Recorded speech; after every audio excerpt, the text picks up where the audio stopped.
Kali ini, yuk kita bedah bareng-barang sebuah kisah yang berlapis-lapis dari Palabuhan Ratu. Ini adalah tempat di mana mitos kuno, ambisi seorang presiden, dan jejak sejarah yang terlupakan semuanya bertemu jadi satu cerita yang, wah, luar biasa. Oke, kita langsung aja masuk ke intinya ya. Pertanyaan inilah yang jadi jangkar dari seluruh pembahasan kita.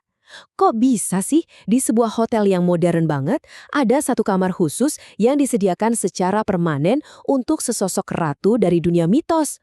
Aneh kan? Oke, kita mulai dari bagian pertama cerita ini. Kamar untuk sang ratu. Jadi, lokasinya itu di Hotel Grand Ina Samudra Beach.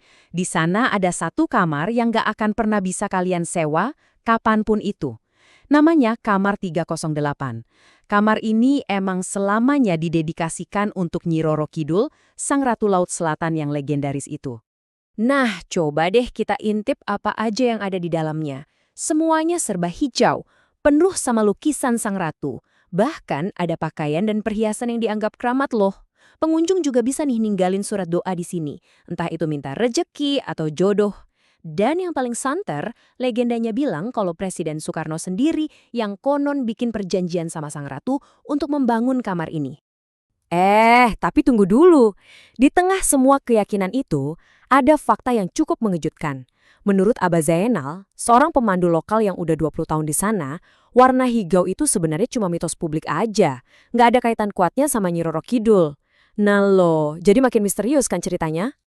Oke, dari dunia mitos, sekarang kita geser sedikit ke arsitek di dunia nyata. Bagian kedua, visi seorang presiden. Jadi, hotel ini tuh bukan cuma sekedar bangunan biasa loh. Ini adalah bagian dari mimpi besar Presiden Soekarno di tahun 60-an. Beliau pengen banget nunjukin Indonesia yang baru merdeka ini ke panggung pariwisata dunia. Dan visi ini, wah biayanya nggak main-main. Coba lihat angkanya, 223 juta dolar Amerika. Duit dari pampasan perang Jepang ini digelontorkan untuk bangun 4 hotel megah, dan hotel di Palabuhan Ratu ini salah satunya. Ini nunjukin betapa serius dan masifnya proyek ini. Tapi uniknya nih, pilihan lokasinya itu ternyata personal banget. Soekarno milih Pelabuhan Ratu bukan karena hitung-hitungan ekonomi, tapi lebih karena nostalgia masa kuliahnya. Dulu, katanya, beliau sesekali datang ke pantai ini buat melepas penat. Jadi, sebuah proyek nasional raksasa ternyata berakar dari sentuhan yang sangat pribadi. Tapi ya, namanya juga rencana besar, gak selalu mulus kan? Visi yang megah ini harus berhadapan sama kenyataan yang pahit.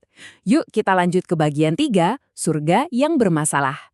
Nah, di sini kita lihat deh betapa jauhnya antara mimpi dan kenyataan. Rencananya itu mau dibikin jadi resort super glamor, bahkan ada yang bilang bakal jadi Las Vegasnya Indonesia, lengkap sama kasino. Realitanya? Daerahnya terpencil, listrik dari negara belum masuk, infrastruktur jelek, plus ada penolakan keras soal judi dari masyarakat. Beda banget kan? Akibatnya ya gitu, hotel ini benar-benar berjuang keras selama 2 dekade pertamanya. Listriknya ngandelin genset yang mahal banget, teleponnya bahkan masih model engkol dari tahun 20-an.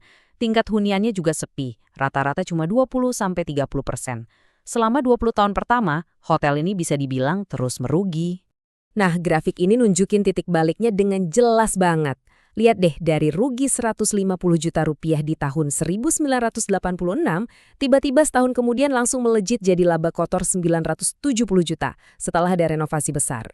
Puncaknya, tahun 1993, setelah akses jalan diperbaiki, hotel ini akhirnya bisa cetak laba bersih. Ini bukti nyata betapa pentingnya infrastruktur. Oke, sekarang kita bakal gali lebih dalam lagi ke sebuah cerita yang umurnya jauh lebih tua dari hotel ini. Kita masuk ke bagian 4, kejayaan pelabuhan terlupakan. Ini nih, pertanyaan kuncinya. Apakah visi Soekarno itu benar-benar ide yang baru? Atau jangan-jangan beliau sebenarnya lagi ngebangkitin sesuatu yang udah lama tertidur? Jawabannya mungkin bakal bikin kalian kaget. Jauh sebelum dikenal sebagai Pelabuhan Ratu, Belanda nyebut tempat ini Wijnkuipsbaai. Kalau diartiin itu teluk pembeli anggur.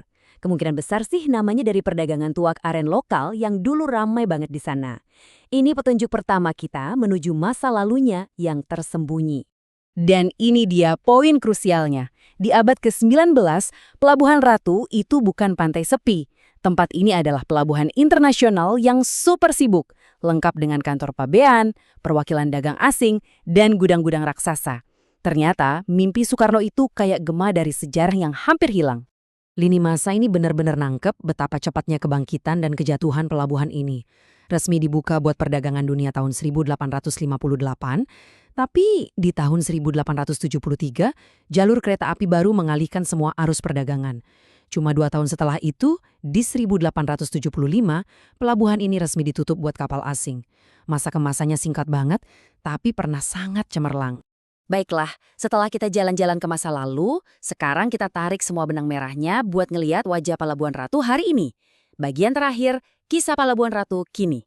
Jadi, siapa sih Pelabuhan Ratu sekarang? Ya, dia adalah tujuan wisata populer karena pantainya yang indah.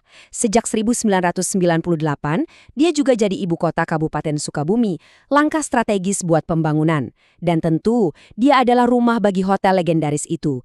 Tapi yang terpenting, Pelabuhan Ratu adalah tempat yang unik di mana semua lapisan ini, mitos, ambisi, dan sejarah, bertumpuk dan hidup berdampingan, menciptakan identitas yang kaya dan kompleks.